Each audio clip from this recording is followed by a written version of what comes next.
Welcome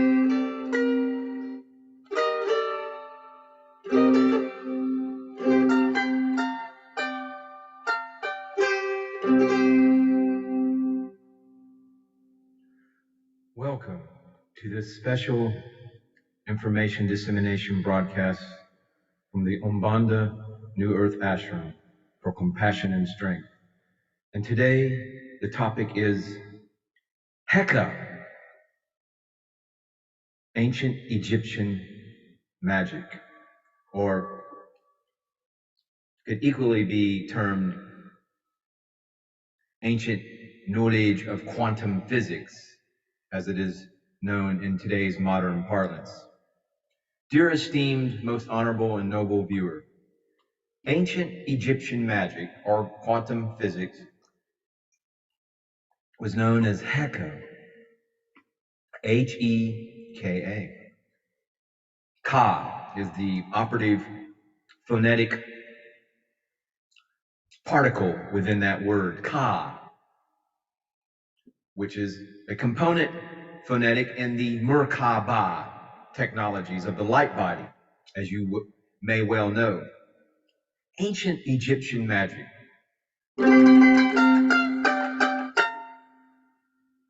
was defined as Heka, which was the magical knowledge, the magical wisdom that was derived from Atlantis.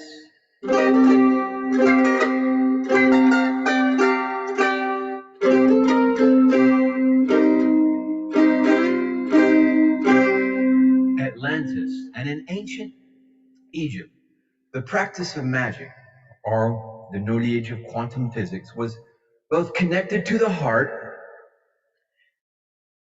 the magnetic center of our mind-body complex, and the tongue, your tongue, that's right, because both were considered to be the creative point, the creative fulcrum, hub, if you will, of the human being. Both were considered to be means to create magic, or your intent, to manifest your intent within the quantum ethers, the morphogenetic quantum unified field, quantum field of God's mind. The creative hub of the human being were the tongue and the heart,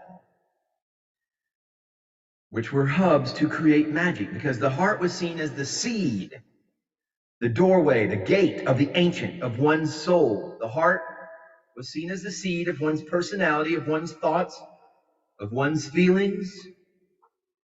And the tongue was the means by which these thoughts, these ideas, and these feelings were expressed. We spell words. Think about that.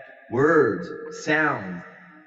Actually, words are just symbols, and not necessarily where the true power manifests. It is through the sound. It is through the vocalization, through the intent that is within your heart, expressed by the tongue. It's the means these thoughts, these ideas, these feelings are being expressed. Now, in the Egyptian hieroglyph, the symbol for Heka is represented by the symbol of the upraised arms, and the symbol of the upraised arms is associated with the zodiac sign of Cancer, which happens to be my sign, Cancer. And in ancient Babylonian astrology, the sign of Cancer was not associated with the crab. No, the sign of Cancer was called the one with the upraised arms. And the crabs seem to have these upraised arms. But in ancient Egyptian times, the zodiac sign of the crab was associated with the scarab. That's right, the beetle, the multifaceted, multicolored beetle. And the principal meaning of the symbol of the scarab is really the upraised arms. And the symbol of the upraised arms is a symbol for being receptive for the flow of source light into our vessel, and thus being able to create and conjure up magic, quantum intent within the unified field of God's mind. We see that the symbol of the scarab is closely associated with the Jed. That's spelled D-J-E-D. The Jed is really the vertical pillar that connects us to the source. It is the axis mundi, the pivot of the world's fulcrum. And it is really this center of alignment this alignment, this connection, this receptivity to source light in the light channel, in the upraised jed, the vertical column, the pillar, if you will, that allows us to create magic.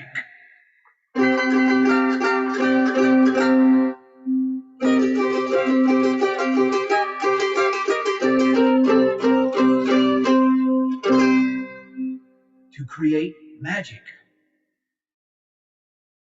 Because we want to be sensitive, we want to be receptive for the subtle vibrations.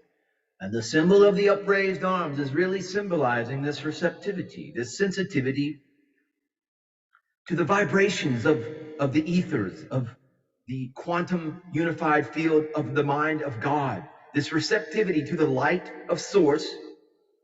And the ancient Egyptian word for magic, which is Heka, means using the ka, which is our ka, which is, we have our physical body, and we have the ka, which is our energetic, our etheric body. So ka is the ether, is the soul, the energetic twin of our physical genetic vehicle. So ka is really the energetic twin that looks exactly like our physical body. But it's really this energetic expression, this energetic vehicle, genetic vehicle. The model, it's the double, the twin of the physical body. This energetic body is really the vehicle that allows us to travel the higher dimensions.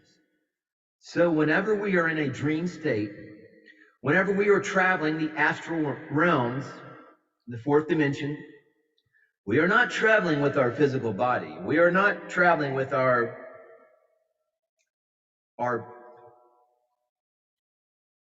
as the Egyptians say, ba, the physical body. We are traveling with the ka. We are traveling with this energetic twin of ourselves. So when we consciously shift our awareness from our physical body towards our ka, our energetic ethereal body, we can start to charge that energetic body. And this is really what unlocks all of our magical abilities. When we shift our attention, because where our attention goes, there are energy flows. Once you activate this within your third eye, your mind, and you begin to focus on your ka, your energetic body, we charge that energetic body. And this is what really unlocks all of our magical abilities, of our quantum intent, like astral traveling, like remote viewing, bilocation, non-local awareness, these things. All of these terms that find precedent in the ancient times, they all have modern equivalents in quantum physics, all right? And don't let anyone gaslight you. For example, I made a posting in a Facebook atheist group, and some guy came at me all like, oh, look at all this silly woo, woo, woo. And I was like, sir, quite respectful, even in the face of this ridicule, I was like, sir, are you familiar with Max Planck and Niels Bohr, the fathers of quantum? All of this was laid out. These terms are all verified, scientifically verified within the terminology of quantum physics. And of course, the person deleted their comment that they were being sort of disrespectful towards me, trying to attack my energetic ka with their ridicule. But once I put the terminology, updated the terminology to quantum physics, they were like, I guess the light bulb went off in their head, and they abdicated the field of contention. They advanced in the other direction and left the field of contention and allowed me to allow the energetic ka to flow within that atheistic Facebook group and bring the light of knowledge to these poor misguided souls. But when we consciously shift our awareness, all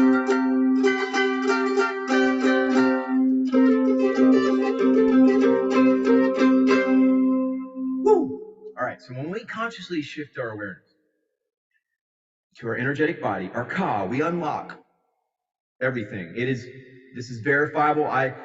To know, to dare, and to be silent is the motto of the path worker. I don't share my personal experiences with this, but trust me, this stuff is very real. So, but before traveling with the Ka, we want to make sure to charge the Ka, our energetic light body, if you will, or quantum light body. We can start to charge the Ka, and we do that by raising the Kundalini energy along our spine and filling our Ka, our energetic body, with that energy.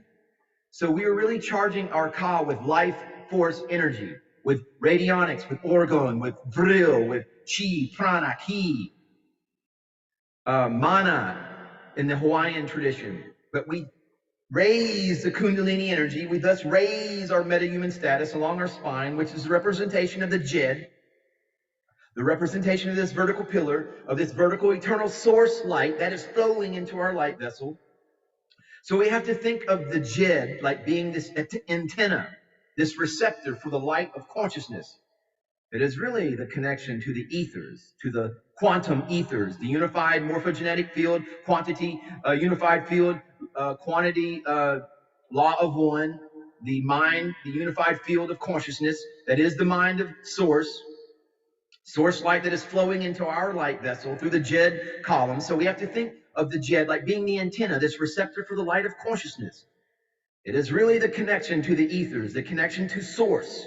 And the Kundalini energy is the life force energy, or Shakti, as they say in the Hindu terminology, which is connected to the earth. It lies in a latent state at the base of our spine. And when we want to trigger this energy so that it can rise along our spine and ultimately be channeled into our energetic body is being charged. So the first step is really about recognizing, about getting it in your mind, the reality that we do have an energetic body. And the second step would be to actively charge it. And we can do that by literally inhaling. Your breath is the key, the light of source, by focusing our consciousness on the sun. Practice the ancient art of sun gazing. I cannot recommend that enough. Throw away your sunglasses, stare directly into the light of the sun, get the source light, do it barefoot, preferably. Light of the sun, soul, invictus soul, to flow into our energetic body, because ultimately we want to fill our vessel with the source light. And this happens through the breath. And this is what activates our magical abilities, our siddhis in the Hindu, siddhis, powers. Possessing these siddhis, these magical powers, is completely useless, though, if we were not using them for the benefit of all. So make all of your prayers so it be for the higher good of all. We want to charge our Ka, our energetic body, to acquire these magical abilities for the higher good of all.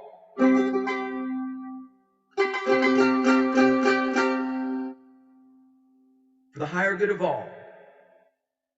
In divine service for the plan to manifest, for heaven to manifest, for the golden age timeline to manifest on this planet, the new earth. So we want to be very careful how we state our intentions. And but the first thing, I guess, the point of all this video, besides me playing my mandolin that I forgot that I had and resurrected, is to get in your mind the quantum reality of your powers, of your mind, your intent, your energy, mastery, the control of your energy, the control of your third dimensional reality.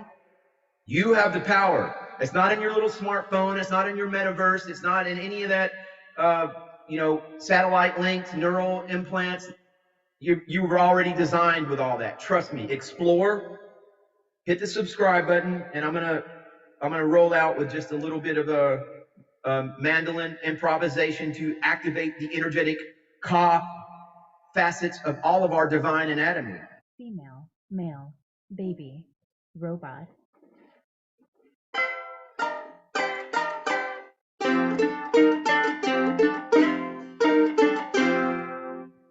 Pro. A major.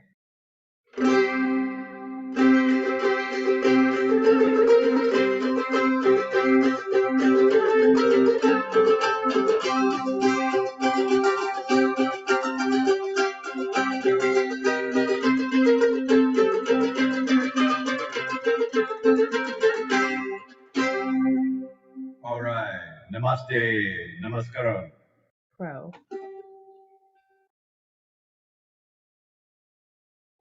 It's all about the quantum consciousness, folks.